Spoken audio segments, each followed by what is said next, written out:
Do you ever yearn? There's a total disconnect now between the ruling group and the masses. I hate psychology. Clear out. They're the same worm-like characters. Analysts, Fuck you with your stupid arguments. they should not bother us. Democracy. All of this just works. But for the generations that are coming. Fully dynamic game engine. A millennial video essayist. Always support strength Constant craving. and identity. I haven't yearned. They are a disease of our time. Clear them out. You're voting for what your grandfather and father fought for. I sit and yearn.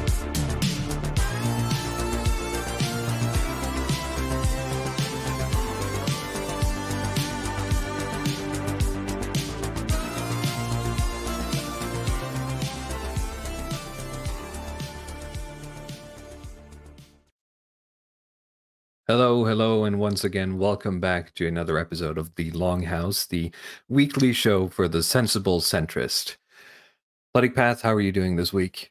Yeah, I'm doing good. So I'm always glad to be back on, coming out of a cold now, so I may or may not be more congested than usual. And we have Jay Burden on as a guest. How are you doing, sir? Doing quite well. Thanks for having me on, Jens. Thank you for coming back. It's been a while. I honestly can't remember last time you were on here. Was that the Amazing Atheist or was that Witticism? I think that the last time I came on was almost a year ago, and it was when Must be Movie Bob then. It was either Movie Bob or King of the Hill. It was either one of those. One of those. It sounds like Movie quite Bob. a while ago now. Yeah, it probably was, but I really enjoy your stuff. It's just the time difference between Sweden. And It makes it a bit or rough. Norway, Yeah. excuse me, and the east coast of the U.S. makes it quite difficult to Yeah. record. So that's really explains why it's been a while. It's not that I don't want to come on this show. I wish I could more, but gay things like having a job get in the way of being a recreational atheist or recreational. No, but racist. to be honest, I've thought about, I should reach out to Jay Burden, and then have like the second thought of, well, but then it's, I'm imposing an issue of the time zones on him, and I don't want to go through all that. Well, either way, suffice it to say, I'm here and happy to be here. And it's great to have you. So, speaking of old Longhouse episodes, eagle-eyed viewers may notice that we didn't have a Longhouse show last week. It just didn't work out. And the reason was that I went to a show on Thursday in Oslo. And for even older Longhouse listeners, I want you to recall I think it's one of the earlier streams we did, which was me basically doing a dissertation on power metal for Luddic Path and black metal enjoyer. Was there anyone else in that? I can't really remember. I don't think so. In which I lamented the, let's say, sort of irony-laden state of some of the sort of major bands in this incredibly niche genre of music, while being positive about what I called the post-ironic future of power metal. And the band that I characterized the most for that spot was the Swedish band Brothers of Metal. The band I characterized as the most sort of ironic one, and therefore I guess saddest, was Gloryhammer. So when I think Finnish, I'm out on a limb here, it's Finnish or Greek power metal band,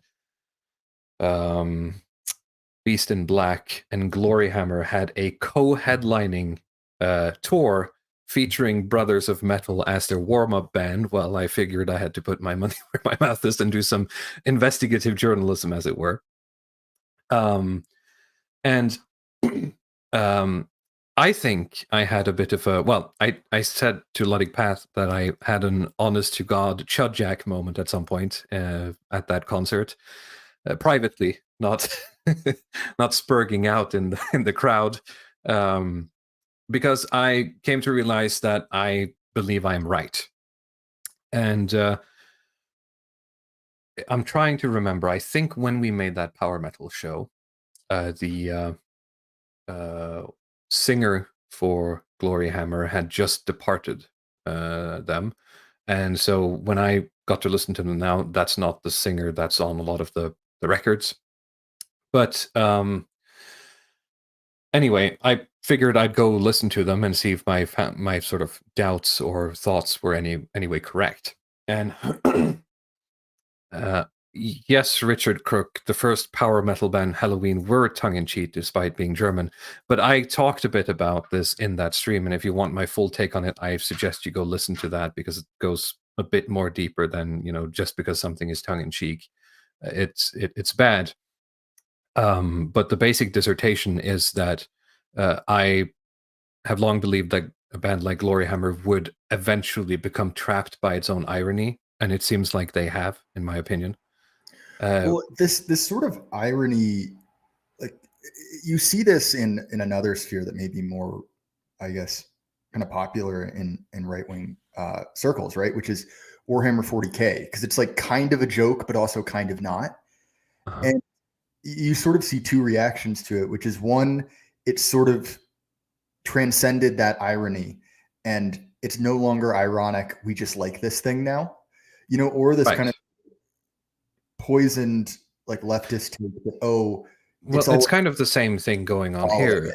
Yeah, Gloryhammer exactly. is a band explicitly formed. I believe that the keyboardist came from Ailstorm, which I damned as sort of the kayfabe breaking band that sort of put us in this mess, and deliberately made their band sort of ironic from the get-go and boxed themselves in. Meanwhile, someone like Brothers of Metal have defined themselves in the post-ironic phase of, I'm just going to get together with a bunch of my friends, sing about some really cool shit, and have a really good time. And that, I can tell you, shows on stage.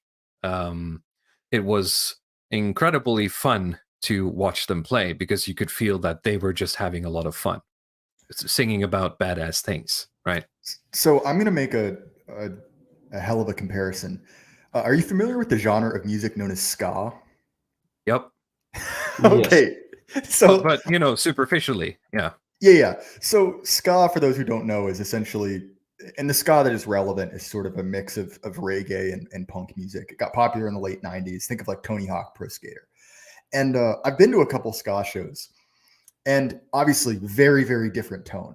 But there's sort of a similar thing going on where there's certain acts that do it ironically, where the joke is like, oh, haha, look, we're doing music. We're doing ska. Yeah. Yeah, we're doing something like ironic and out of it. And that gets old very, very quickly. And when you go to a show like that, it's just like, what the hell are you doing, man? Like, this is embarrassing. But there are a couple acts that have just go for it, like completely like embrace it.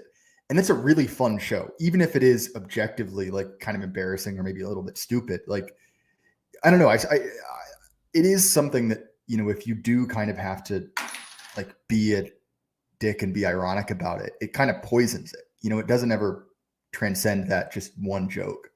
And that's what I mean when I say that a band like Gloryhammer would eventually become trapped by its own irony. And maybe it's the market, maybe it's something else, but their albums moved away from concept albums that told a story from beginning to end through the medium of music, and into more of like a set piece album where all of their songs sort of take one piece of this universe they're creating and sings about that. So it's more of like, I guess, the closest you would come to lore building in an album, right? Instead of actually telling a story. And I was already back then sort of weary about that direction. And seeing them live, it just sort of cemented all of my feelings about it, because on a totally different plane, not the sort of metaphysical analysis here, just on the music, all of the newer songs are, to me, very difficult to listen to. Now, this isn't like, damn kids, shut off your music. It's when they play their newer songs, you're sort of hit with a wall of sound. It's very apparent whenever they played some of their older songs how much more sort of well composed they are in terms of the in the interplay between the musicians. What you have in the newer albums or the newer songs is just 5 albeit talented musicians, all doing their own thing at the same time, and it just becomes a mess. I think. And the final nail in the coffin, I remembered my wife at some point told me, because she wanted to come with me, obviously. But she said, I'm kind of going for you, for your sake. And I kind of like Bloody Path. Do you remember the Power Snake song? It became a bit of a meme when we did Yeah, the I did. Power. I still So she have it likes in my that head. song. Yeah. She hates everything else, but she likes Power Snake. So she wanted to go to listen to the Brothers of Let me Metal. guess that they didn't play Power Snake, right? They didn't play Power no. Snake. Yes, of course. I was really sad. Every time. Yeah. That always Maybe happens. it's a difficult one to pull off. I don't know what it Well, is. did you check the set list or something before? No, but I didn't care. I just yeah. wanted to listen to them, to be honest. But anyway, so she was like, well, we talked on the journey there. She was like, well, I kind of think that, the whole power metal thing isn't really for women. It's kind of like a man thing. Listening to these kind of songs and listening to heroic tales and all that stuff, it's not something that I think I as a woman should get into, honestly. And that was that. So when at some point Gloryhammer wheeled out one of their songs, I think it is Universe on Fire is the name of it. I had a really weird moment because all the women in the audience went absolutely insane. And I hadn't really noticed that there were women in the audience until that point. And that sort of was, as I said, the nail in the coffin, my Chud Jack moment of it's over. The band that I had already damned has, fallen all the way for me. Well, if you're looking for an experience with absolutely no women involved, let me tell you, go to a Real Big Fish concert in the year of our Lord 2023, because it's all dudes. Right. Maybe I'll do that. Yeah. I wouldn't recommend it, but nonetheless. Well, there's something to that, and it may be, I'm not the biggest metal guy, but there's this sort of, I don't know what you want to say, like kind of like myth of Metallica, right? Where they say, like, we knew we made it when women started wearing our t-shirts. Right. And like, that's true from a commercial standpoint, but from our perspective, it's like, it's over, when women start wearing the t-shirts. I literally told myself in my head, oh no, it's over. And then, but at that point, I'd sort of already made up my mind on that specific band. I'm happy to listen to their older stuff, and I know the singer who left made his own thing. I don't know how good that is. Maybe I'll listen to it. But friendship ended with Gloryhammer. Brothers of Metal is my new friend. Isn't that the meme? And it's been like that for a while. And going to that concert basically just confirmed it for me. The Beast in Black were great, but they've been going for a long time. So I would have, I wouldn't expect anything else. They're professionals at this point. And I think I've heard this before, and I think they mentioned it as well. A lot of their older stuff is like based on or inspired by like Berserk and stuff like that, which they used to write their lyrics and their songs. But it's a lot more of like a metal pop fusion, and it doesn't really jive with me. It's not my kind of music, to be honest. I was there for the other ones. Well, it's kind of weird. I feel like gimmick metal bands are kind of its own subgenre.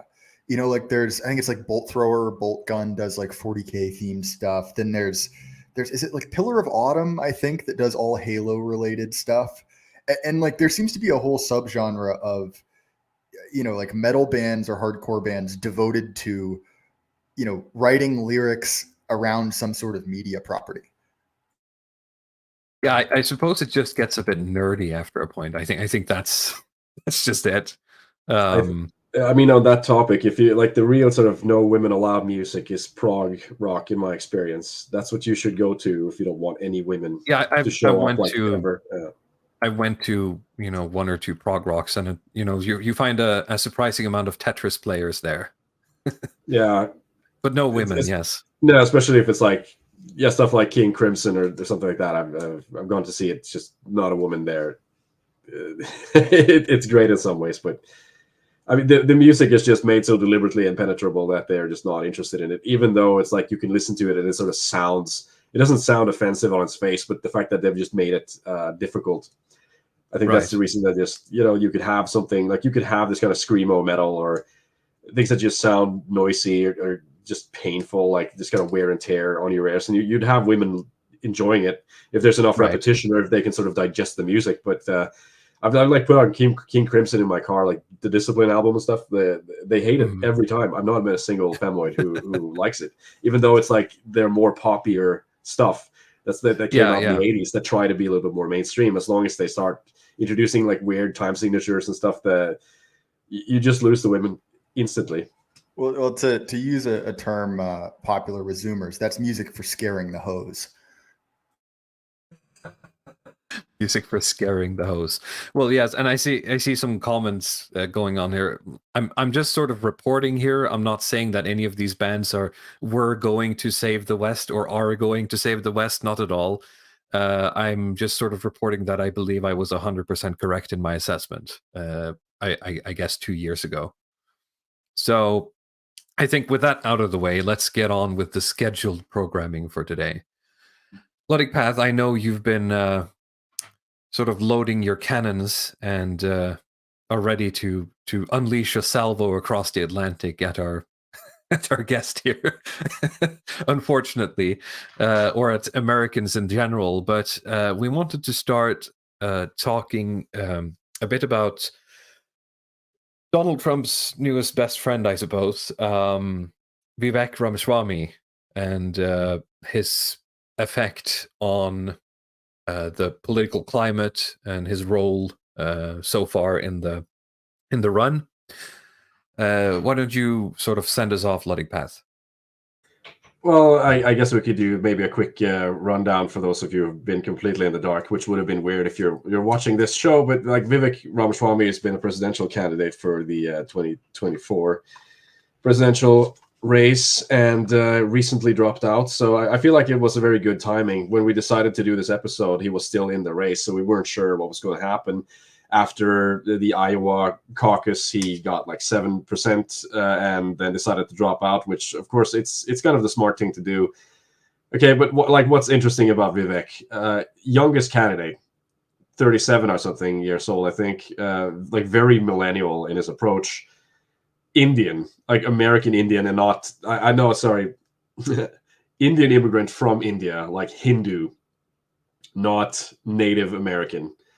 Very much a part of this sort of Brahmin elite caste. I mean, I would describe this guy as elite really more than anything. As sort of like this guy who, and he was, I mean, he's already very rich from being some sort of pharmaceutical tech entrepreneur before getting into this political stuff, and he has showed an amazing ability to sort of adapt on the spot. But yeah, it's interesting because he's Indian, Hindu, and he's very much targeting and gone into politics trying to target the Trump audience, which is, I mean, I think it puts a lot of people in a weird spot, and it's a bit of a litmus test to see how people react to this, where you have someone who is, clean cut, well-spoken, well-informed, smart, who can do all of the talking points that is sort of expected from the Trump base, a lot more articulate than someone like Trump or anyone else in this kind of like MAGA crowd,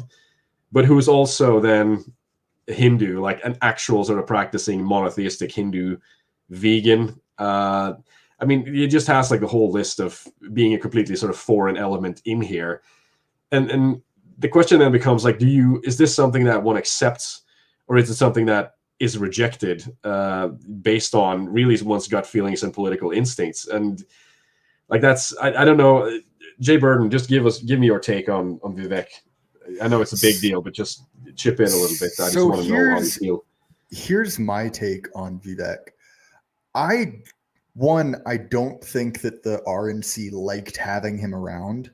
And I also think that I'm not sure he was running a real political campaign in the same way. I think that what the big picture that we've seen is, it seems to me like the big story has been Trump versus the RNC. So today, as of whatever it is, 2 p.m. East Coast time, we're seeing some things behind the scenes where it looks like DeSantis is getting ready to pull the plug. He's fired the vast majority of his staffers. What is he, like 30 points behind or something? Exactly. And he is also basically, he's cut all TV ads. So it seems like he's kind of packing up his stuff and heading home. And I think that big picture, he was sort of a potential rival to Trump. And I think that the reason that he got so much media heat for a while was essentially trying to push him to challenge Trump. What we're seeing now is the regime is coalescing behind Nikki Haley. Nikki Haley, also Indian, I believe her real name is Nimarata. And I'll put it this way. I would never vote for Vivek for perhaps obvious reasons. Vivek increased my opinion of Indians, but compared to what Nikki Haley did, it's way worse than it was before. You know, she's just an eminently dislikable fake RNC candidate. And so what you take of Vivek's campaign, it seems very clear that he was essentially auditioning to be a Trump figure and sort of stood in his place in a lot of these debates. Because you're right, he is young. He's probably not the kind of person who would be nationally successful just based off the religion, based off of, you know, just kind of what he is, if that makes sense. I'm not trying to be like, you know, overly harsh about it, but I mean, let's be honest, people probably don't feel super comfortable voting for a Indian Hindu in America in current year. I'm just going to be honest about that. But he does seem to be very cozy with Trump. I mean, I think he and Trump only clashed very briefly. You know, Trump basically said like, oh, he's not MAGA. And then within 36 hours, Vivek canceled his campaign. And now they're appearing on stage together doing the goofy, like Trump thumbs up. So to me, like, I don't really see that as being, I don't really see there being any meaningful difference between the two of them. I will also say that I think much like RFK, I live in red America, and I never heard any real people talking about Vivek. Vivek seems to be largely an internet phenomenon. His campaign was kind of focused on either younger voters or kind of the like, I'm the Republican that will save Trump, which is a weird angle to take when Trump is still running. So again, I think it was a strange sort of play by him to try to round up basically votes for Trump and sort of like get him, and by doing so, get himself into a position where Trump kind of owes him one. That's probably it. I think also a lot of what he's saying is sort of red meat to Trump voters. You know, he's obviously, I would say, maybe not as charismatic as Trump, but he's probably smarter than Trump and more politically plugged in. Because if you look at what he was saying, he is going after things that red America hates. He was going after Klaus Schwab. He was going after central bank digital currency, which are two things that the more kind of conservative conspiracy sphere, like the Alex Jones types, the Q-tards, are willing to like, that's red meat for them. Big picture, I don't think he's a VP pick just because I don't think he gets Trump enough. But I think he is Trump's Pete Buttigieg. So in the same way that Pete Buttigieg was, a DNC, was a possible Democratic candidate in 2020, he drops out when Joe Biden needs a boost, and now he's transportation secretary. I think we see something similar. And I think that the big picture in this race is RNC versus Trump. And I think that DeSantis is very likely going to drop out. If DeSantis endorses Haley, he's cooked. He is finished as a political force. He's really done a lot of damage to himself. I think that if I had to guess, I think someone whispered in DeSantis's ear to try and get him to take a swing at the Oval Office. I think that was a retarded move on his, like, to be honest, he was in a very good position and he could have just let it ride for one political cycle. And I was going to say he could have just waited like 4 years and then probably have come in twice as strong or something. But He Meatball has Ron, humiliated himself, I think, in 100%. Like, I don't on think many that's- levels, and it wasn't even necessary. He could have dropped out much earlier than this, and just. But I think now it's going to stick a lot more. I mean, it's quite unfortunate for him.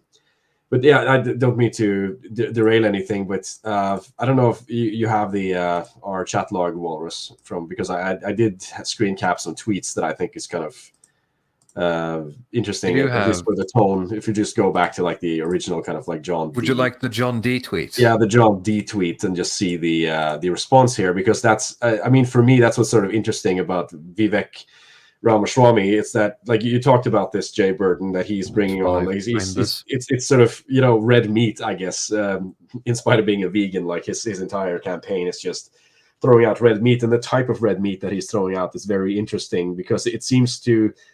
I mean, for me, it seems like his campaign program is just kind of like he's plugged into right-wing Twitter, and he's just sitting and reading from right-wing Twitter and the type of stuff that we're talking about, and almost just repeating those talking points back to us. And then you can see how people react here. So you have John D then quote tweeting Scott Adams, who was very pro Vivek, right?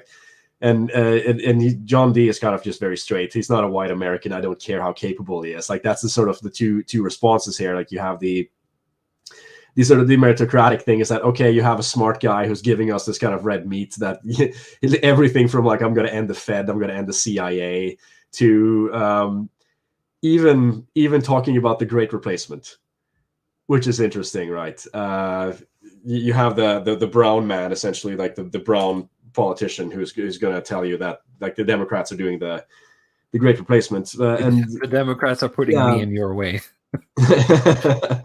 And like you see below there, like Joseph saying, "I don't get it. He seems clever and shares our values. I guess we're different tribes, but I don't think he bears my tribe any ill will." And then I mean, Anglo Ortho responded beyond that, like they're just racist. And then, I mean, my response to this is basically like, you know, yes, in a sense, I feel like, you know, the racism at this point is the only kind of safeguard you have against this type of angle of attack.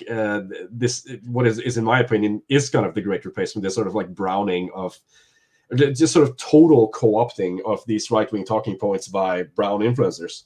And I'm sorry to just like be that direct about it, but it seems to be like this trend here that I've been fixated on my Twitter, but it just seems to be getting worse and worse every time I log on, and I see like more of these people who are just co-opting every talking point that we have. And this, okay, now you just have the Bobs and Virgin gang who are just going to do, oh yeah, we're going to end the Fed. We're going to do the. I mean, it's completely. I mean, to me, it's just it comes across as completely fake, and there becomes a sort of division there between what exactly are you trying to get out of these dissident politics? Are you actually interested in any kind of like white ethnic cause here, or is this just kind of like they're more into the working class populism and the kind of Team Trump, Team Red stuff? Which I mean, it's this stuff really. I don't know. Do you have any input, Jay? So here's my thought. I think that AA's take essentially that MAGA is super liberalism is correct. You know, that essentially Trump. Hey, I have a clip. Hang on, sorry. before you keep talking. Yeah, show that clip. It's just too good. All right, we just heard President Trump speaking out of his New York place, on his way to New Hampshire right now. Florida Congressman Matt Gaetz joins me now. Congressman, I don't know if you had a chance to hear what President Trump said, but he basically called the entire court thing another sham, which I happen to think it is. And now he's off to New Hampshire to campaign more. The guy's a machine. There is a relentlessness and a persistence in the Trump campaign that I think really emerges out of the candidate himself. In Iowa, this victory was so huge, and really it was a testament to the resiliency of the Trump voter, because you had the worst conditions possible, historically challenging weather and ice, and these folks came out and I probably played it for too long. I'm just going to pause for a minute just to try to dodge the anti-monetization squad. Voted overwhelmingly for the president. I met with a lot of those folks. This is the blue collar realignment of the Republican Party. And what I could tell you is, like, for every Karen we lose, there's a Julio and a Jamal ready to sign up for the MAGA movement.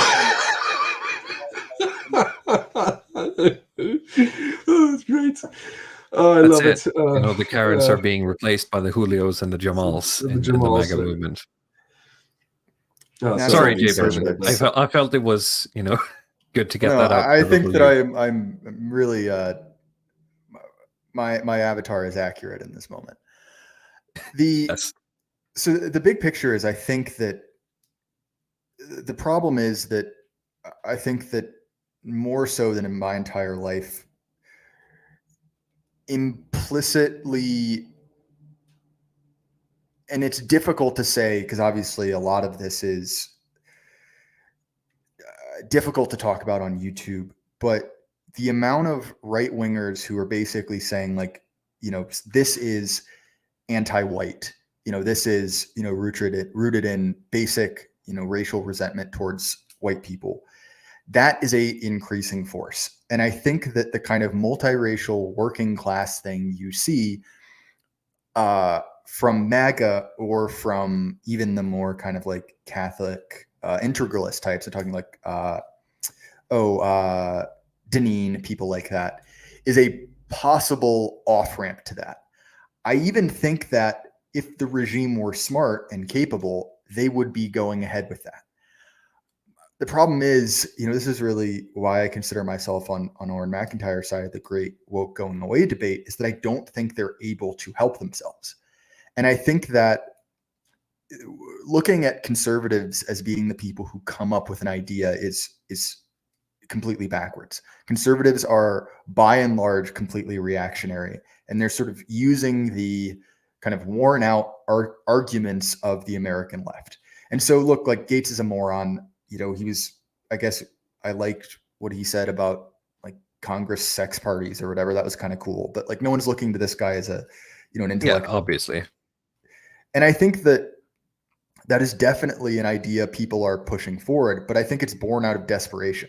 I think that the line I said about, Hispanics being natural conservatives, blacks for Trump.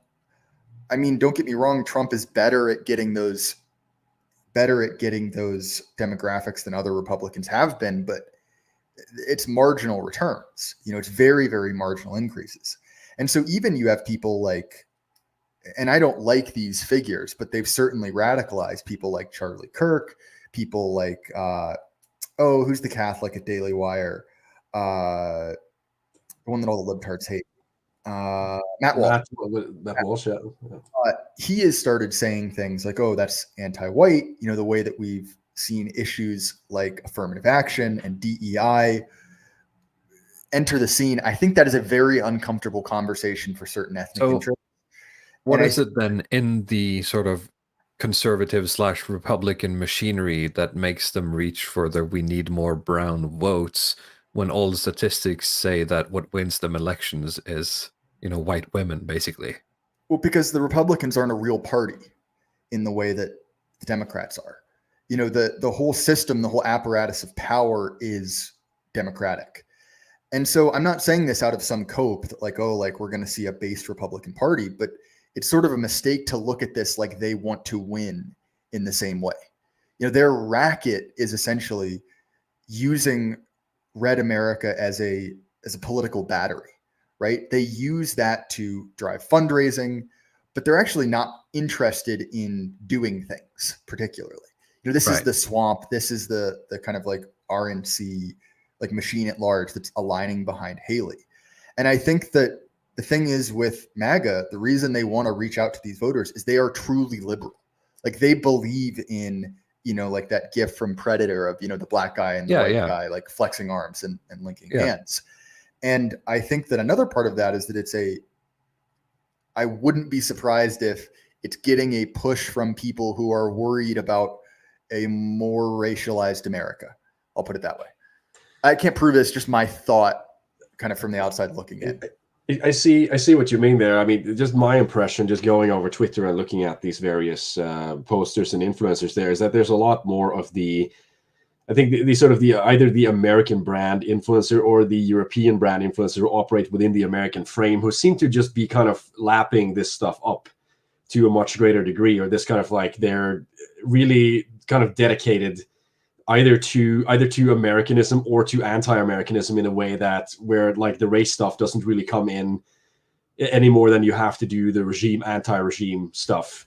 In a sense, I don't know, like can you find the Andrew Tate retweet that I posted in the chat log, Walrus? Because I thought it was a pretty interesting. Tate rephrase. Yeah, Was it's in January 16th. Ah, yes, I found it. Yes, here it is. Yep. Up there. One moment. Let's see here. I mean, I know Andrew Tate, like within our specific spheres, is not considered very serious, or though, even though like you have guys like Uber Boyo and stuff on Twitter defending him, but it's just a kind of like, this is just to illustrate what I'm talking about here, because these are not liberal. These are not like liberal talking points. It's sort of like I get that, like, oh yeah, MAGA is like the super liberal stuff or whatever, but this stuff is not like, you know, the bad guys won World War II basically, and now your son has become a tranny. Like it's not really what I think of it in terms of like a liberal talking point. It's very much deeply kind of right wing, almost sort of esoteric. This guy is named at Reed Linkola. So yeah. Yes, exactly. I mean, yeah, it's the kind of stuff that we covered, you know, for like a year or 2 years ago, but we were doing like esoteric right wing stuff. But then you have like this guy Andrew Tate, you know, the like the race mixed man who's tweeting about, you know, the bad guys won World War II. I mean, I retweeted this and said that basically like when the good guys win, like his dad is basically lynched for looking at a white woman or something, and we don't have to have like the most important influencer in the right wing space be like basically a Muslim rapist. But that's kind of where we are at now, where like the more of that typical right wing sentiment is sort of like, okay, here comes like the brown rape gangs, and like we don't want this stuff in our country. We don't want that kind of thing in our country. We're like, now that kind of thing is the main thing. I mean, if you're you know in this sphere now, like this guy, the brown barbarian who's going to take down the GAE, you know, like the Yemen camel efforts, or with the bazookas or something, that is kind of the new hope in a sense. That's sort of what I'm seeing from a lot of these American accounts. And I don't know, I know this sounds pretty inflammatory, but I mean, I'm just seeing this all over. Just stop me, Jay, if you think that this is like, I'm going way overboard here. But, no. So I think that I am broadly quite optimistic about the right wing generally. And I realize that, you know, both in my content and kind of my personality was generally pessimistic. But the reason that I am optimistic is we have to kind of put things in a broader perspective. So let's take America over the last 30 years, right? 30 years ago in the mid 90s, obviously we did have the paleocons. So that's a right-wing force. But those people were completely canceled, ostracized from public life, not relevant at all. And if you look at even then, what was the practical end of the radical right, at least in such a way that could affect elections. I realize there are people like the ARA and, you know, like all these lunatics, like, you know, being honeypotted by the feds. I'm not counting that part, right? That's closer to like a criminal gang than anything else. But look at the things that are within kind of normal conversation now. Questions about Israel are coming up quite a lot, and not just in our stuff, but it is kind of filtered into kind of the right edge of the real Overton window. And that's a huge one, especially in the US. When I say that, I think that we're seeing a reordering. I think that a lot of the money that has pushed for certain immigration causes is reorganizing behind MAGA because of. I was going to say, it's just going to go to MAGA and it's going to continue through that, isn't it? Hypothetically, right? But now there is a split in the castle, right? There's a split in the regime, right? Because before those two things were allied. And so you sort of have the kind of just like basic. And sorry, I'm speaking. Look, you have a YouTube channel. Yeah. I'm trying not to get you guys nuked. But what I'm saying is, not only do we have a right wing that is radicalizing and growing in size, but we have a left wing coalition that is splintering. Now, don't get me wrong. Western social fabric is being pulled apart at at like a very quick rate. But when I look at, what we've seen, to me, I feel hopeful because look, like the fact that Vivek is a real political candidate, like he got 8% of the vote in the primary, which isn't amazing, but that's something, right? And he is talking about things like the Great Replacement, admittedly in a containment shell. But I mean, look, like that's significantly closer to, us having our ideas mainstreamed than Mitt Romney was or John McCain was. And so to me, I view that taken over kind of a, like a long enough time span as positive progress, if nothing else. Like, don't get me wrong. I'm not saying like America, the empire, is going to keep going or it should keep going even. But like, to me, I view things as things are accelerating, it's a better and better environment for the radical right. Yeah, no, I agree, but it's radical in the sense that I feel like it's getting very sort of third worldist type radical, and of course that, I mean, it sounds absolutely bizarre, but I mean, can you bring up the Gonzalo Lira tweet? There, Which one of them? No, it's a little bit higher up there. If you go to The January, Vivek one? 15th, yeah, the Vivek one. Okay, yeah, one moment. Because this is, again, like, don't take this as I'm like trying to antagonize people here, but it's something that's just been bothering me quite a bit. Looking at my timeline, I mean, because this was something that was going on. Not only like we've had Vivek drop out of the campaign, but it's also sort of been reported now that Gonzalo Lira died in Ukrainian jails, right? And here we have again the R/R guys. We have like the Malaysian, brown influencer here said, oh yeah, Vivek is the only presidential candidate to speak up against Gonzalo Lira, say his name, like brown fists in the air all over.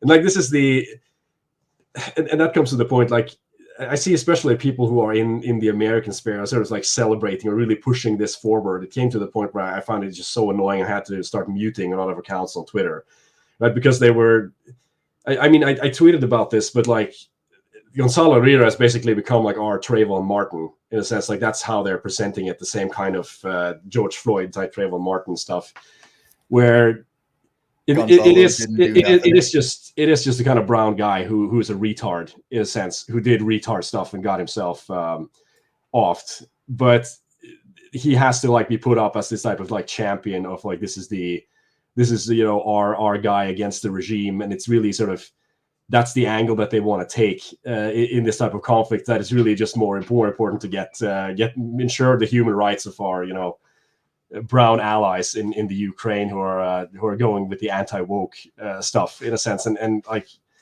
my cringe meter breaks when I see this kind of stuff, especially like living in Europe, where it seems like whether you or not you were supportive of Gonzalo Lira, it can be indicated pretty much where you're located. I've seen really no kind of like European outside of the Anglosphere who were sort of supportive of what he was doing. But when I get to the Americas and the people in Canada and so on, it's like, this seems like, this is like a martyr death or something. And they were using, the American journalist as this type of moniker for him, where now suddenly like journalist is a positive thing.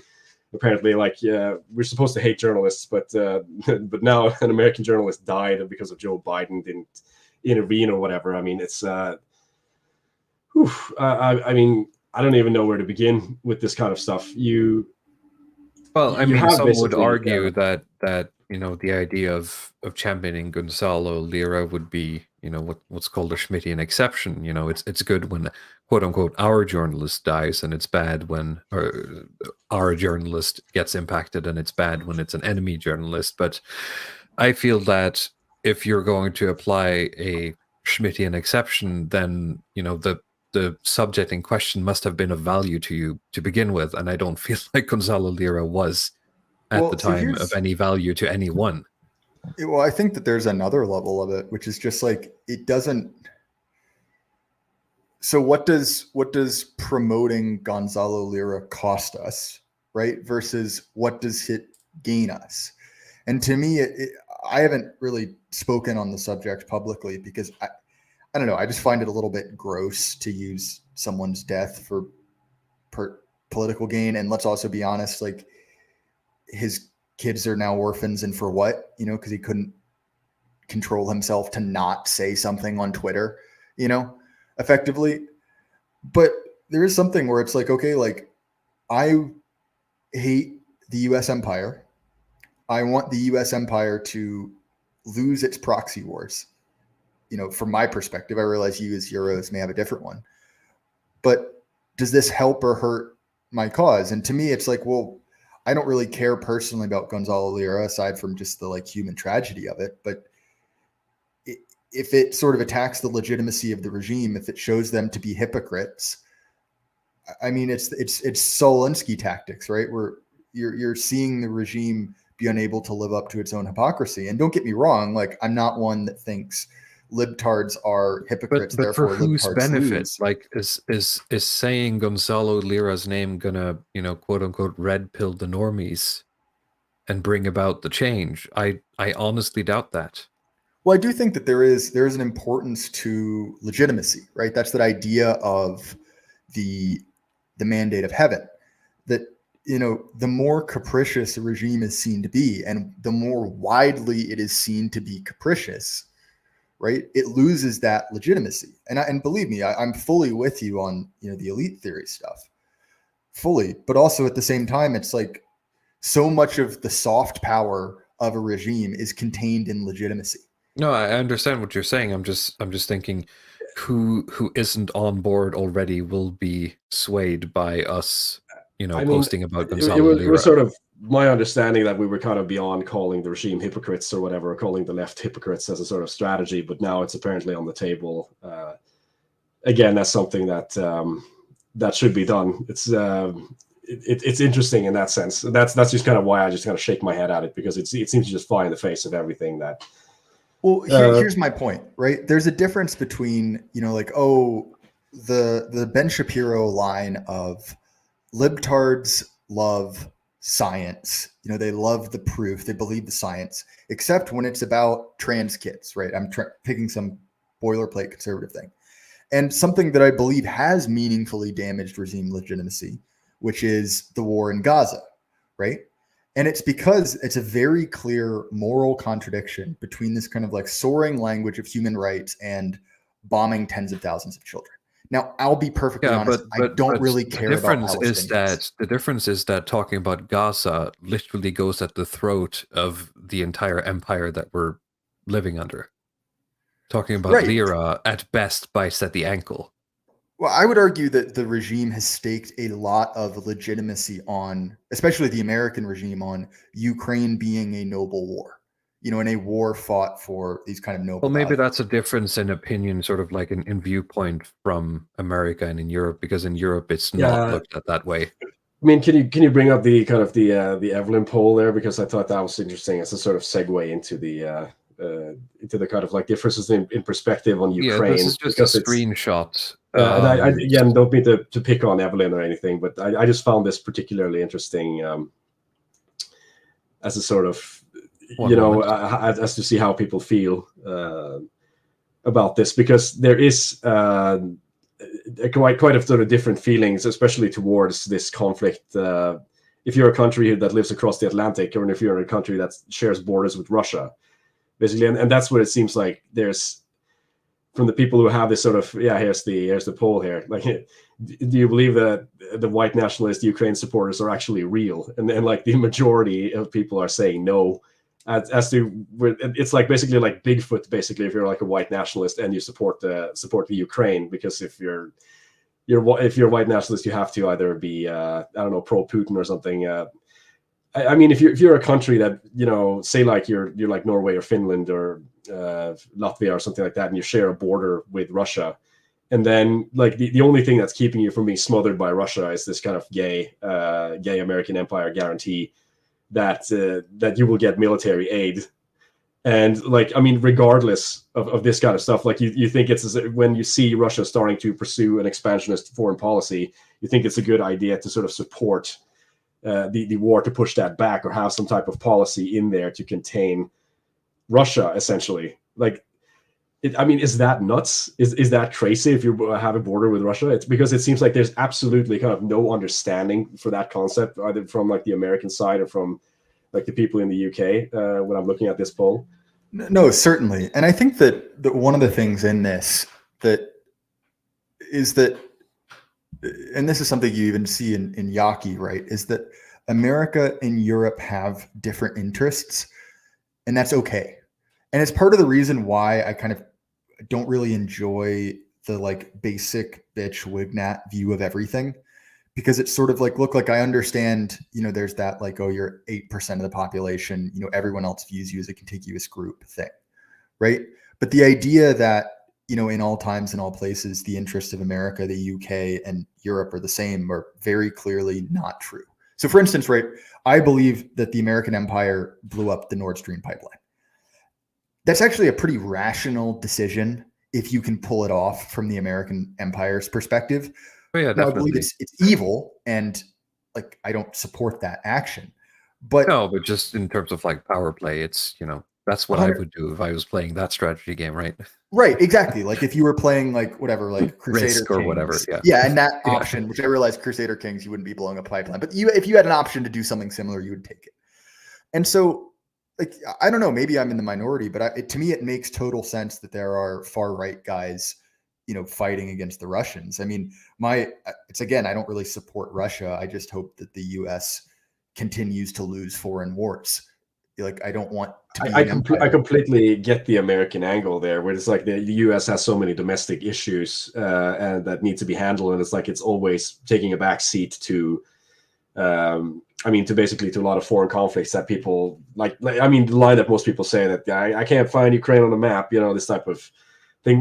Which is true. It's just kind of completely out of the concern. It doesn't harm the U.S. directly if this happens, but like from the kind of Nordic Scandinavian perspective, you have a sort of weird intersecting interest with the neocons. Whether you're living in the Scandinavians and you're either sort of a shit lib or you don't like Russia because of human rights reasons, or you're some kind of nationalist and you don't like Russia because you think they're commies or they're brown or whatever. Like there's very few people in these spheres who share borders with Russia that are going to think that Russia is good unless they're on a payroll. I'm just going to say that.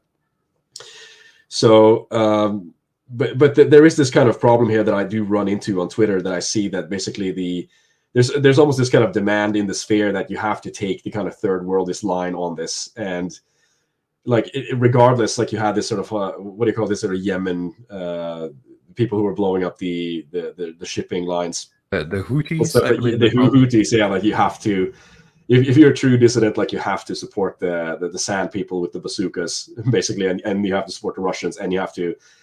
At some point, like just being like a Norwegian from an ethno-nationalistic perspective, it just becomes completely retarded and contrary to my own interest to even be a part of some of this stuff, which is really the reason that I'm talking about it at this point. That I have to sort of like be able to sympathize with the Americans, but still kind of like disabuse myself of the idea that I'm going to be like one of these the people who are running around with the MAGA hats and I can't even vote in American elections.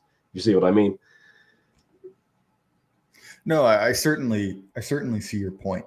I think that part of it is, and I think that this is just a mechanism of social media, that it's this idea that like everyone needs to be on, like have a side and have a hot take about any particular issue.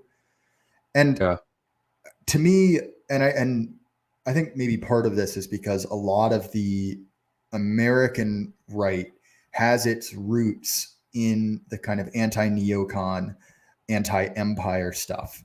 So we have that bias going into it.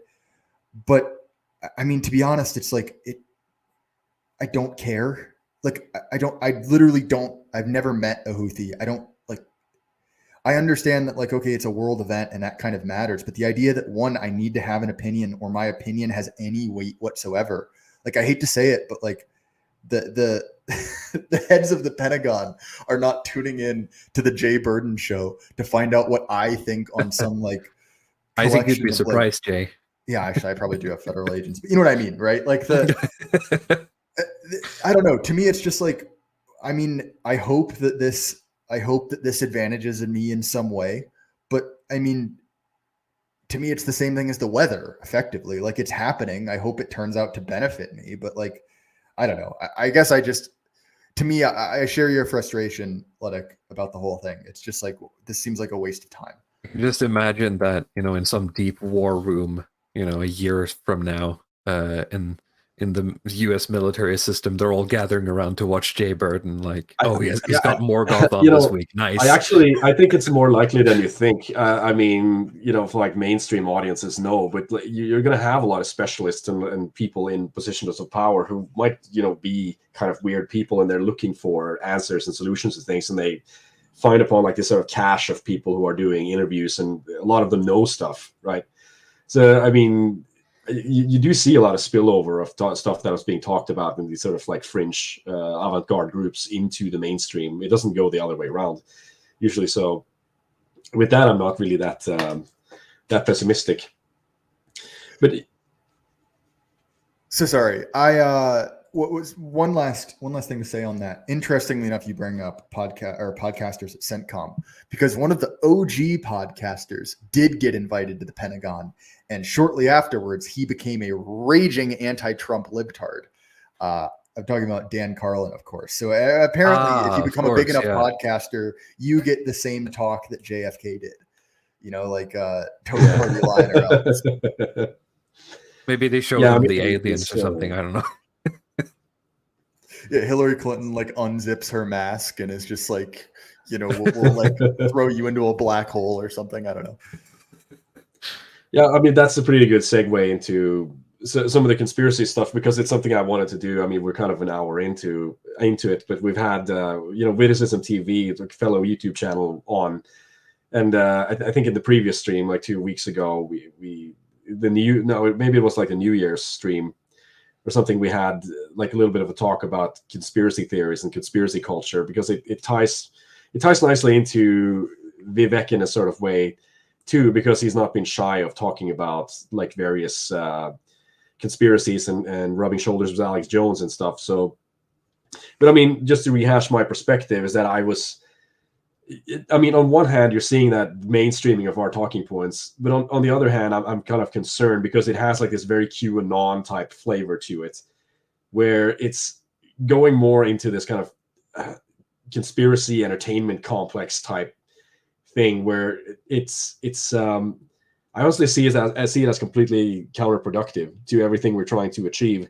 And Witticism TV did a good response video to me. I recommend you go over and watch it. And I don't remember all of it in my head, but it's really, to elaborate a bit more, it's two things that I'm concerned about. And like the first one is really the kind of the hyperrealism, the entertainment of it, that it's like politics just becomes like this kind of X-Files episode, in a sense. That's what people are interested in. They want to follow all of these conspiracies and see how they resolve. And so it's kind of like a J.J. Abrams show, like Lost or something, like the black box. You never really get there, but we're always kind of hinting at, we're going to reveal whether it's like the client list or the JFK papers or whatever. And there's absolutely no focus on policy.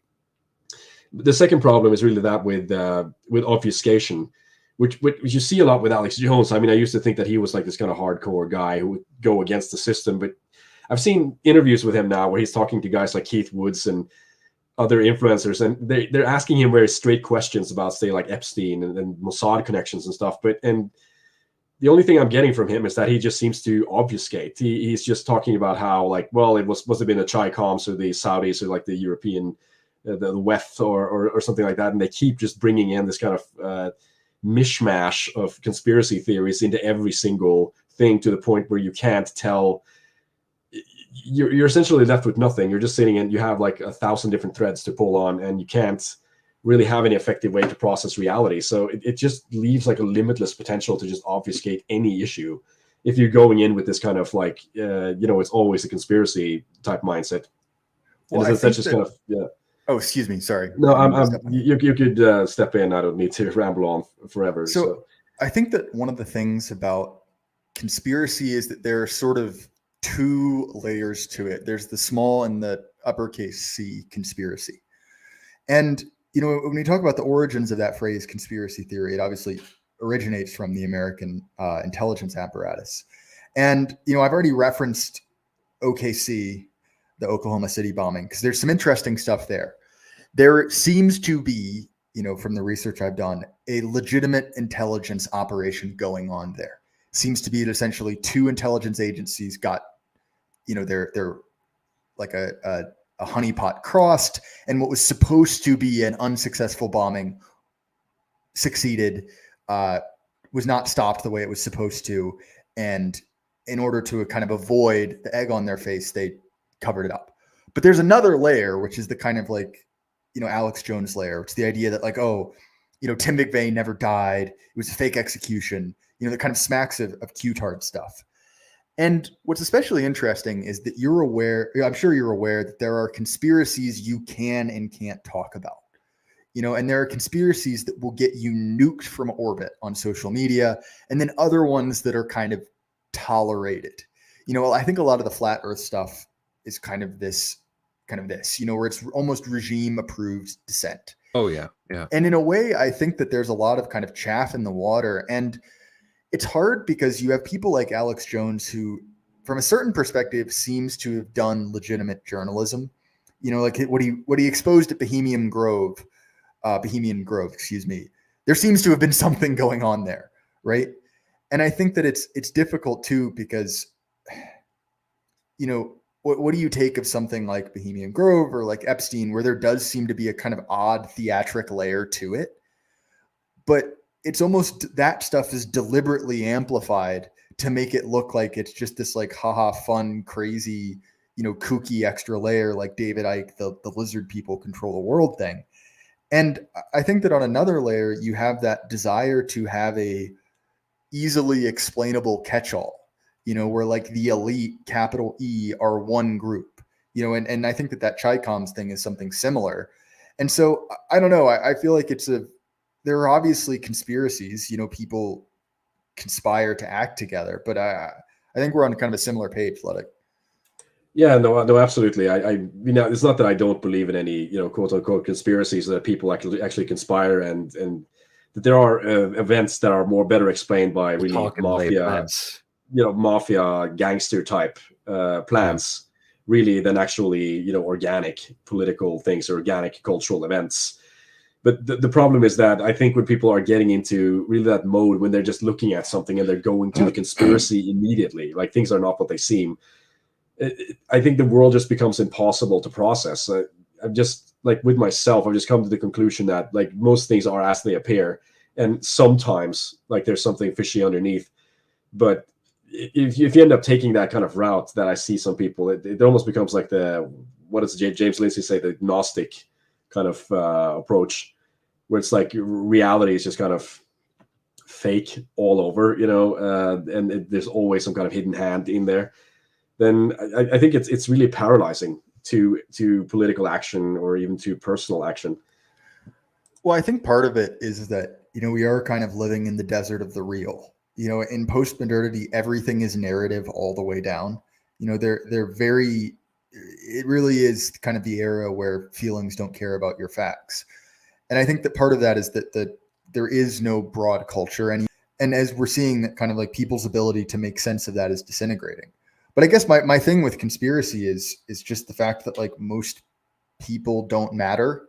And it matters more that they're not allied with the regime, than that they're necessarily correct on what else. I care more that the regime is losing people. And if it's because they think that, I don't know, lizards rule the world. I do agree to a certain extent. I mean, the regime may be losing people, but are we gaining good people? Right. Well, do we want to be gaining conspiracy tards? Yeah, that's what I'm saying. Like, because once you leave the reservation, then anything is, fair game, right? So you can stand next to, shoulder to shoulder with some strange hippie who's like, jumped up on a couple of too many LSD trips, right? Essentially having the same opinions, but he's not going to like it when you get in power. I think that, well, that's true, but also look at kind of the opposition to COVID. Right, you have kind of the full gamut from microchip people to, hey guys, maybe Pfizer's just kind of a shitty company, that kind of like full gamut. And that's a coalition that is not a functional coalition over time. Like we've seen the anti-woke coalition kind of discredit itself, especially over the Israel-Hamas war, with people like Peterson losing his fucking mind, and among others.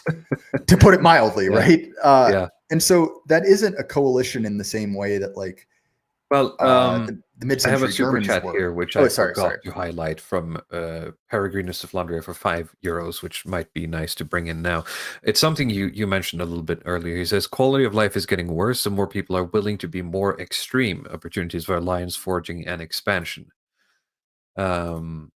Is that basically what we're getting at here? I mean, maybe. Again, I consider myself, you know, a vanguardist, and I consider myself an elitist. And so, like, I'm not looking for a critical mass of people, but I think that the quality of life thing is especially helpful to us because, you know, the big story in the US has been essentially Bidenomics has on average actually worked, taken as a whole. But the way that it's done that is by massively disadvantaging effectively Native Americans. And by that, I don't mean people who wear feathers in their hair. I mean people who were born in America and young people. And so on one hand, The other does that Indians. mean, yeah. But what that means is essentially young, smart white guys are massively disenfranchised. And if we're looking at kind of a core group of people who are capable, that's a pretty good place to start. You know, people who no longer have the option to integrate into normal society. So when you talk to people like Black Horse, who's a big influence on me, I mean, he's a great example of someone who should be completely integrated to the system, right? He's a wealthy man. He, you know, kind of a small patriarch. He's, you know, in his kind of starting his, you know, like, I don't want to say middle years. He's in his 30s, right? So someone who should be fully bought into the system. Well, I mean, the same goes, at least, you know, relatively, for both me and Ludwig, I suppose. Right. Exactly. I mean, but in on each the outside, one of those cases, age, you know, marital status, you know, family size, etc., etc. I mean, we would slot right in. There's no reason. There's literally, you know, objectively no reason for me to be doing this. You know, being on this channel, other than, you know, I have a bad feeling about this, and I've been reading up on it, and oh boy, I can see a big tsunami wave coming. Right. Well, certainly. And if you're willing to do that with, you know, it seems like you have, I don't know your circumstances, but like a decent enough job and kind of like prospects in life.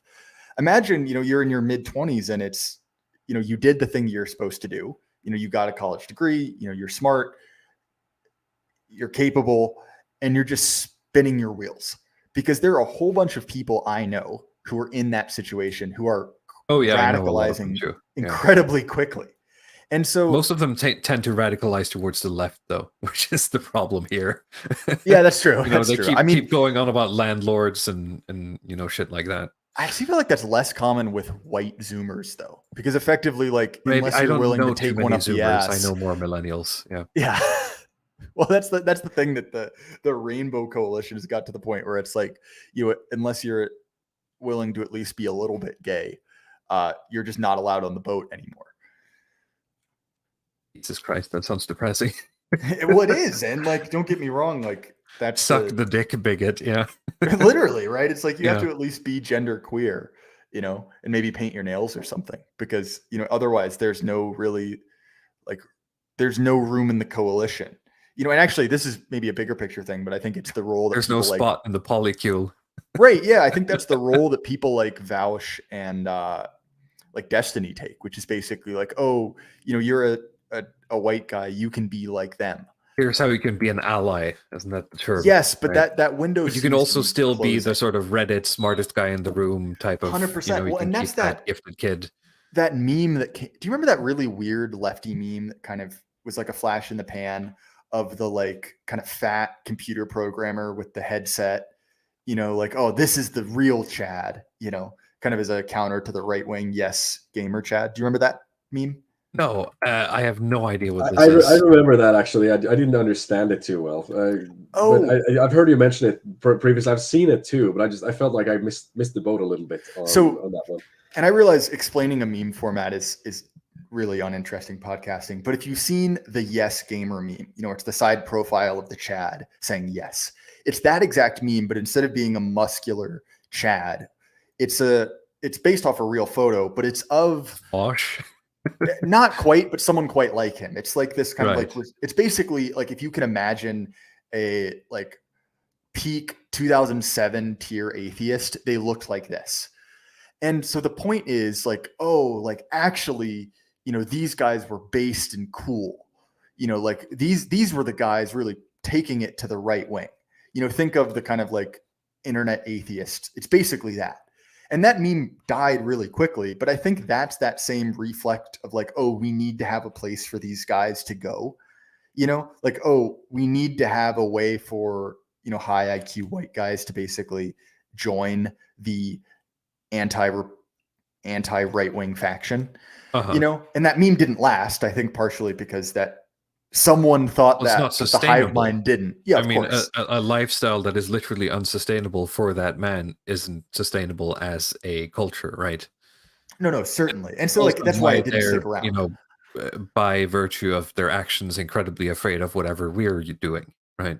Well, No, Dave, certainly. Dave Distributist shared a post on Twitter that I made a comment on that was from like this philosophy meme channel, but that seems to be like kind of where you see a lot of the millennials and Zoomers end up who tries to be absorbed into this stuff. It's like this kind of ContraPoints type stuff where it's like, oh, it's kind of deep and they've read philosophy, they've read Hegel, they've read Marx and so on. And they're like, their jokes are basically about, it's like this combination of like this weird, on one hand, they don't care about anything and they're nihilists and all this stuff. And on the other hand, they want wealth redistribution and they hate capital. And so they can be a little bit edgy with that. And again, it's something that seems like a contradiction on its face. I don't know why. I mean, if you're anti-natalist and you don't care about people surviving and so on, why you even give a shit about wealth redistribution? But it's to me, it sticks out as an archetype, I think, especially for millennial men who probably have this sort of ponytail.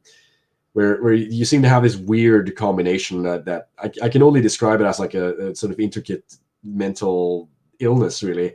But it's I don't know if you've seen guys like this. I certainly have.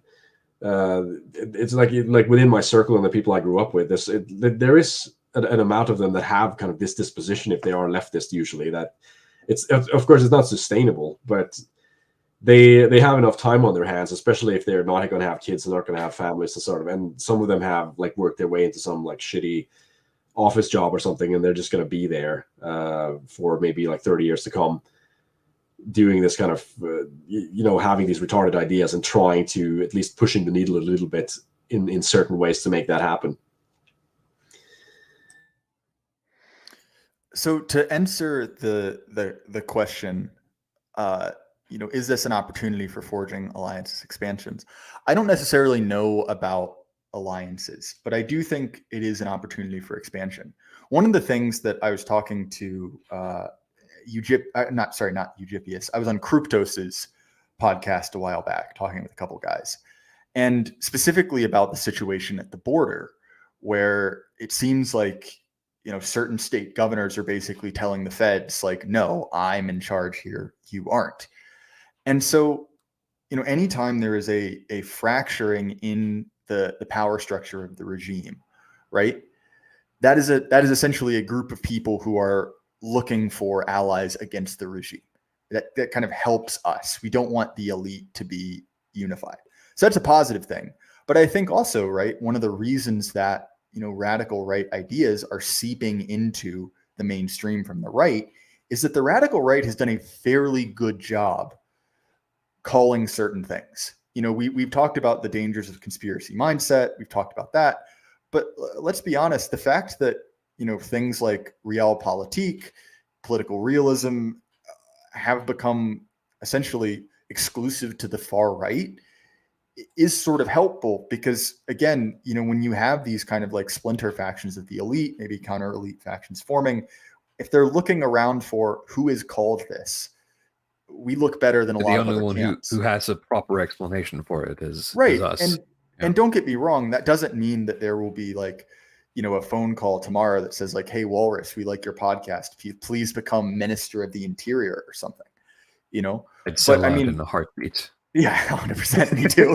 But don't get me wrong. I'm not saying I'm not doing this to get a political office. I'm doing this because I want to live in a normal, sane society, Exactly. And if people in power are making better decisions, that means that we're succeeding, I guess. So anyway, maybe that's a long-winded answer to a $10 super chat, but nonetheless, it's I guess that's my thoughts on it. I do agree with you. Value for money here Yeah. at the Longhouse, so don't sweat that. Sorry, go ahead. No, I do agree with you in the fact that we have like better answers, I think, definitely than a lot of people on certain issues. I mean, like say that the stuff with the the Harvard University stuff that's been going on with Claudine Gay and this kind of stuff. I mean, if you're like I don't even know what like the leftist take is on this, like these type of like Marxist philosophy types, how exactly they're going to square what's happening there as like some kind of like this is the interest of big money or something. It just becomes very incoherent the way they have to explain a lot of these things, and I've yet to hear anything from them that I feel is in any way satisfactory. Well, and so one of the things that I said earlier is that the Republican Party is not a real party in America. And this is Moldbug's insight in the whole inner party, outer party distinction that he makes. But that does not preclude a rival power block from arising. One of the things that we've seen in Canada is essentially that there are kind of three power blocks in their kind of power like system, right? There's the Liberal Party, which is kind of insufferable progressive types, new arrivals. There's the French Canadians, and there is the kind of like the oil interest heartland Canadian power block. And because there are three power blocks, it means that Canadian politics are relatively unstable because, okay, maybe there's a natural alignment on certain issues between, any two of the parties, but that always creates an opportunity for things to shift very quickly. And, I've talked about before that the regime is fracturing along certain lines. And I think that, if we have a kind of techno-capital elite who is very worried about the competency crisis, I consider people like Musk, people like Thiel, people like Eric Prince, whose power is derived from essentially 140 IQ autistic men. If their ability to harness that is decreased, their power goes away, all of a sudden their incentive to support the regime that basically says like you must employ 850 Shaniquas, like why would they do that? That harms their power base. And so, as that kind of monolith splits up, there's an opportunity for the political system to rebalance. And don't get me wrong, I don't think that sends us to base world by any means, but it is an opportunity for someone who's a canny political actor to make some headway and to go from being like in the US where the right is essentially a second class group. You're only have one option, and they don't even feel the need to actually throw you a bone because you're just you're an easy get. That's a positive trend overall. And I think that we're seeing that in the way that, just look at the way that American conservatives have started to attack MLK, who within my lifetime was a saint. Don't get me wrong, it's not everyone, but again, Charlie Kirk, people like that who are more on the outside, but that to me again seems a positive trend going forward. That we can agree on, at least. I've seen that as well. It's like super positive that you have these mainstream, center right figures basically going after MLK and trying to tie him up with this kind of diversity, equity, inclusion. But it's really, it seems like almost sort of a mainstreaming of the Christopher Caldwell Age of Entitlement thesis, which is great, to be honest. I mean, that actually makes headway for a lot of our talking points. Well, and that's one of the other things I think that is important is that, we talk a lot about this idea of no enemies to the right. But I think one of the other things that's important to remember is that there are people whose primary job and, are very deliberate about taking our ideas and repackaging them in such a way that people who are right-leaning but not internet anons can latch onto. So I think of someone like Aaron McIntyre, who's really doing yeoman's work, basically taking ideas from the NRX sphere, the distant right, and injecting that forcibly into Sean Hannity boomer conservatives. Because you've got to remember, like, even if the Blaze will never be as good as the Longhouse, 80% of the way there is a hell of a lot better than Sean Hannity. Well, which is basically sign up and die for Zion. It's interesting because what Boron is doing is something that I thought we'd see a resurgence from Moldbug, actually. But whatever happens, Moldbug decided to just sort of duck out before he could enter any sort of politics again, it seems. Yeah, just it's a pet interesting. thought I've had. When you were talking about metal bands and how they've kind of changed over time, and you look back on them very differently, that's sort of how I feel about Moldbug. Like, I was talking to one of my guests before we went live, and I basically said I pretend that Moldbug is dead. Like, I pretend that he got in a car accident or something, and it just makes it significantly easier, because it's like, who's this Curtis Yarvin guy writing shitty poetry? Don't know, never heard of him. Like, Right. oh, the Moldbug I know died in a If you're looking at some pictures of the earlobes of more Moldbug, you can see that they're slightly elongated from the ones that used to. He's got So a I think crease. it's been replaced, by a clone or something. Oh yeah, I It's believe like that they did 100%. with Titan. Yeah. Definitely. All right, very good. I have a couple of. I don't know if there's anything else. I've starred a couple of comments throughout the show. Ludwig Path, do you have anything? I think we've gotten through most things actually, and in timely fashion, I might add. So Very good. let's see the comments. So, if you have any questions you'd like to pose here at the end, get them in now before we get through them all. I only have 2 so far. The first one is just a comment from the very beginning of the stream. Nordanon said, "Oh boy, it's Jay Burden, my favorite progressive Twitter user."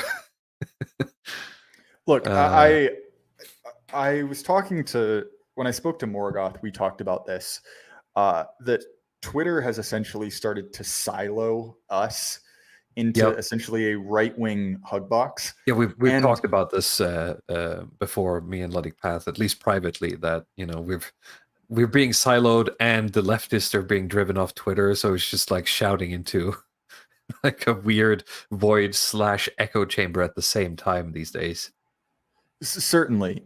And it kind of brings up, like, what is the point of Twitter? And I view it as, for us, there are 2 reasons, which is, one, to grow our relative size within the, what would be called the dissident right. I know that's a term people don't like, but fuck it, I'm using it, right?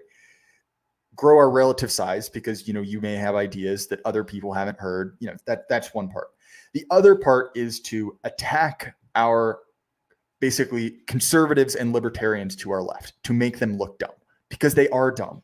And they have large audiences of people who are dissenters, right? Who realize that the program, sold to them by the regime is wrong, but have kind of stopped. They've kind of got stuck in a cul-de-sac. And so the reason why I quote tweet, progressives and, libertarians and kind of House regime conservatives is because it's basically to embarrass those people, to dunk on them, or to essentially offer them up as low-hanging fruit to other people. Like the fact that there are multiple really just like amazing lol cows who have not blocked me, despite the fact they block everyone, because all I do is just retweet.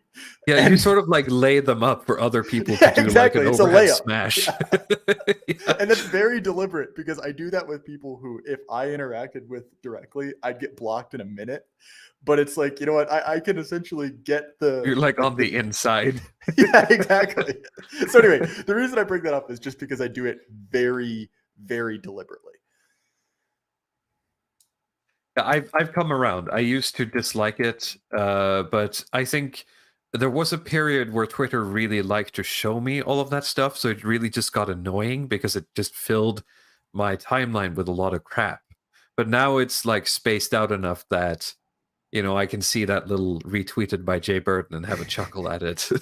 Well, also the other reason is because I get 1 or 2 messages a week basically saying, like, why in the world did you show me this? And I can't stop. I find that incredibly funny. Very good. Let's see here. Norton has a very long question. I'm not sure if we can cover that, about what position in government we would like to have. Fubar201 says, reminds me of Empire of Dust. Mingle says, I selected Empire of Dust to watch with some friends. I hadn't seen it myself. Everyone liked it and got somewhat red-pilled. I think I watch Empire of Dust just because I remember it like once a year. Is I'll that watch is that Empire of Dust. the movie with like the Chinese people trying to build a railway in Chinese Africa people or trying to something? build Yeah. roads in Africa, yes. It's I a should watch documentary that, that yeah. lasts about 1 hour. It's on YouTube. It's very easy to watch. And it's very eye-opening. Peregrinus of Flandria says, Jay Burton, who are you voting for? You feel comfortable answering? I mean, I've said before on air that I would be the world's only third-term Trump voter because I think that's a funny statistical aberration. Someone who didn't vote in either of the previous presidential elections and only did for Trump's third time on the ballot. I've said that, so I think I'm bound to it, despite the fact that I am some guy in some statistics office is going to be like, huh. Yeah, exactly. Then move on. Yeah. And because I told that to my progressive friends and they got really mad at me. So I'm just going to go ahead and say I'm going to vote for Trump. I've never voted for president before. By now it would, in some sense, be, more accepted to say that you were going to vote Trump. I don't know. Oh, Is yeah, it no, more exactly. or less accepted? It seems like it's less, like especially among like middle class types. But interesting. I very, very rarely vote.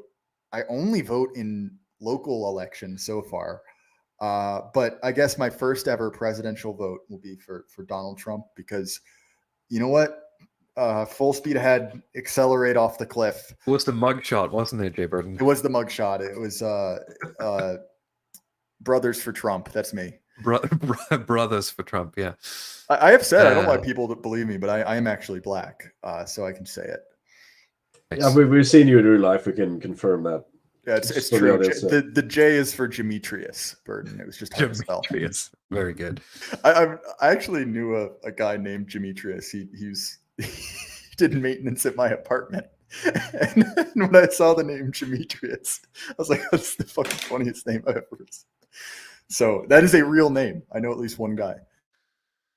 The chat have started building coconut towers. I Let's keep going here. I saw a hypocrite retweeting something like this woman who was a teacher was talking about like how so many black kids, they get these sort of unique names, like 25-letter names that nobody can spell correctly.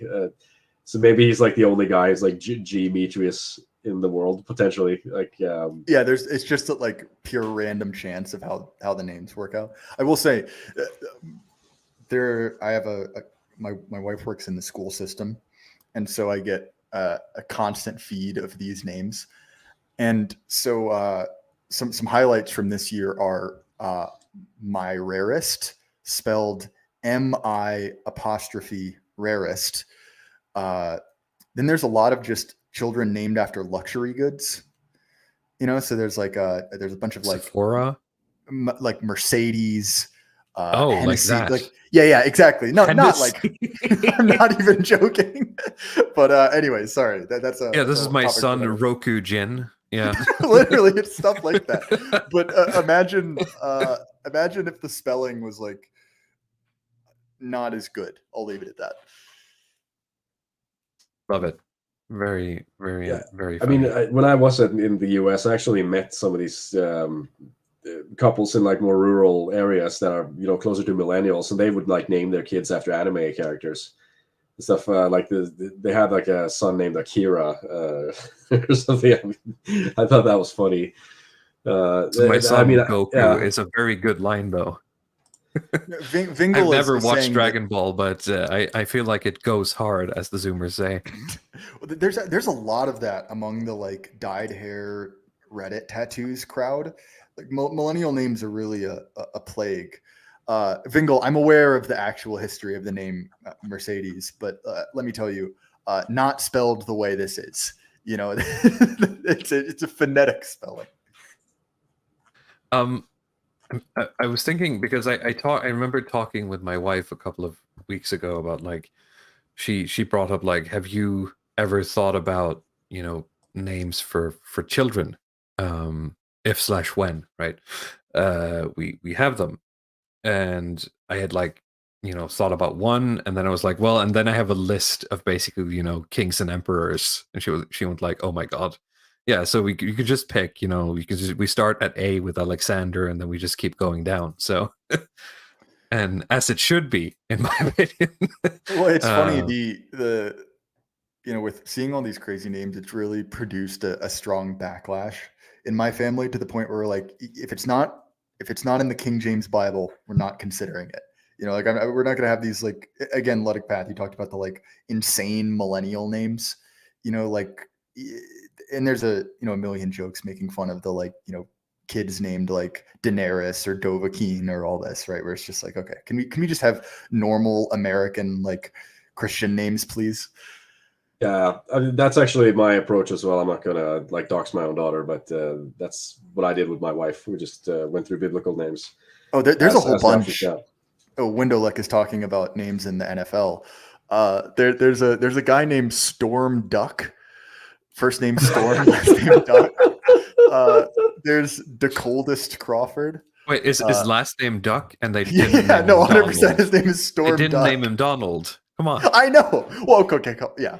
There's a deep rabbit hole there of names. It's worth your time just to look up. Like, I'm wondering, like after this election cycle, if we're getting kids that are named after Vivek Ramaswamy. I think I made this sort of tweet there, like this sort of redneck woman that's like, "Here's my son, Vivek Hayden Ramaswamy Johnson Jr." or something. Well, something you like gotta that. understand a large part of and this has been reported. I'm not saying this just as a slur.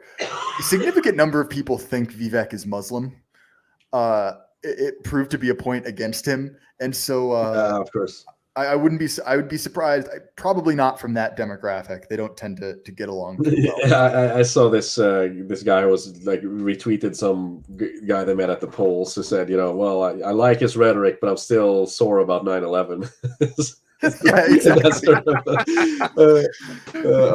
It's just bless their hearts. You know what? I am too, and that's why I'm not voting for Vivek. Mutant number 12 says, Jay Burton, how is the fellow marriage-pilled life been? The beavers must return and mate to own the libs. Thank you, Mutant. It is going well. I'll put it that way. I don't like to talk too much about my married or personal life, of course, on the internet, but it's going quite well. Understandable. Okay, so we've been going for 1 hour and a half, and I got to the end of my list here with questions. So I think that's as good a time as any to end the show for this week. Jay Burton, anything you would like to plug before we get out of here? Yes, so I have a bonus episode coming out tonight in roughly 6 hours. 9 p.m. Eastern time. I can't convert it in my head to European time. Is it in like Premiere mode so I can link? Yes, it will. And that's with Eugippius, German Twitter anon. We're going to be talking about populism in Europe. We're going to be talking about the farmers' protest, the AFD, and yeah, it was quite a good episode. I don't normally do 3 episodes a week, but this is topical because it's talking about something currently happening on the ground. He's been at the protest, so be sure to check that out. Also, before that, I will be on the OGC's stream at 8 p.m. So if you want to see me live again to talk about current events, I'll be with the guys over there. So yeah, and again, thank you guys so much for having me on. Thank you for coming, and don't forget to check out his talk with Eugippius tonight. Eugippius is a great guy doing a lot of good work with all the diligence of a German, so to speak. 100%. Yes, he is a great example of his nationality. I think I've only interacted directly with him one time, and that was on the Christmas stream on UO. And someone asked the question if what was the question? If Pierce Brosnan had done well with his wife, right? and Eugippius' answer was basically, well, we have to take all of his former partners and line them up and create a chart or something like that. It's like, Jesus Christ, dude. This is just like a lad's game, right? I kind of like it because I do like it because it's so German. I mean, yes, exactly. Did that, but we have had Consequent Fry on the show as well. Every German I've met, they're just like this, right? It's well, and it's also wonderful. It's like the it's like a peek back into the previous world, like the Tintin world, right? Where national characteristics actually meant something, you know? And Right. so I'm like, Yeah. yes, good, be German. I don't understand you, but you seem to be doing well. So yeah, it's wonderful. But as I said, it's been like that with I think every German I've ever met. They're very akin to their own stereotypes. I will say, actually, this is a very different variety of German, maybe a more negative stereotype. But my father has a German friend, and he would unprovoked break down in tears about World War II. It was quite disturbing. I mean, even at the time, like I wasn't politically active, but we would just be sitting around and kind he'd of just like start. like that. I just made like a disgust, like it's just the social situation of that just made me kind of, make a disgusted face. Well, like, and this is something that I haven't seen him. I mean, of course, because he's far away since I was in high school. So, well before I was ever really politically aware. But I just remember, like, he would drink a little bit and then he'd end up like talking about how ashamed he was about it. And it was just one of those things that as a kid, I was like, buddy does that. It would be yeah, like, I know. It was like, dude, that's the closest thing. Girls say the word they say these days, like they get an ick. Like if Yeah, your buddy yes. did that, I would get an ick, Well, right. And so like, this is a man who, is in his late 40s. I'm, a teenager. And I'm kind of sitting around and I'm looking like, what the, like pull yourself together. This is really weird. So I guess thought he was older. Like I thought he was a veteran or something. Or no, I think his grandfather would have been. I think that, or father was. I'm not sure. Like I said, I don't know him well, but that's one of those other moments where I was like, what is? Maybe that was a proto red pill. Just like, what in the world did we do to you people? Right. So he's just been in the Holocaust museums too many times or something. Oh, 100%. 100%. Yeah. Right. Yeah, that's pretty. Yeah. Okay. Yeah, I'm just leaving it. Not going to say anything else. That's probably a good way to leave it. It's like there's many on the right-wing Twitter also spontaneously break down in tears about World War II. So it happens on both sides, guys. Ludwig Path, what? Promoting Praxarchy as usual. I mean, we're publishing Jay Burden's articles on Praxarchy, so just check it out for that, or you just go directly to his Substack and read. You've been more prolific than usual, I think. Benefit of going to Praxarchy is that you get all of your favorite sort of, more or less all of your favorite Substacks in one place. No, definitely. And what I did, if you want to read one of my only paid posts, because most of them are free, you can do that on Praxarchy. It's not behind a paywall. I did a semi-review, semi-discussion about art, about cyberpunk, both as a genre and the game Cyberpunk 2077 that I played while I had the flu. And so if you're interested in that, head over to Praxarchy, or if you want, you can pay me money to read it, but that's kind of stupid. I just read it for free. So yeah, you should head over to Praxarchy for that. All right, very good. Links to my socials are down in the description. There's the Element chat if you want to get in touch and talk with me or Ludwig Path or any of the other regulars on the show. Also, submitting your memes for the yearly meme review in summer, or let's say we do something special like the Christmas episode where we invite people on. That's where the information and the links will be posted.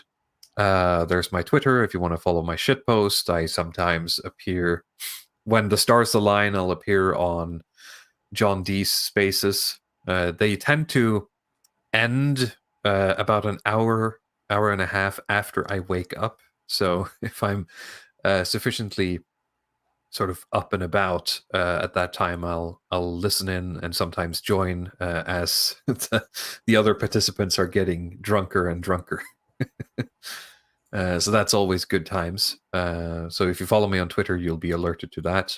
I think that's I can confirm the last appearance I had on John D's stream was medically unadvisable, and I think I need a few more months to recover from that. Yes. All right. Well, thank you so much for joining us, Jay Burden, and thank you everyone for listening. We will see you next week, hopefully. I don't think there's anything in the way for that like last week. Remember to subscribe, remember to comment, remember to like. That helps us, albeit minutely in the algorithm these days. Jay Burden, any final things you want to say before we get out of here? No, not at all. Thank you for having me on for a little bit of a scattered stream, but it's good to be back and good to speak with you guys as well. All right. See you all guys next week. Bye bye.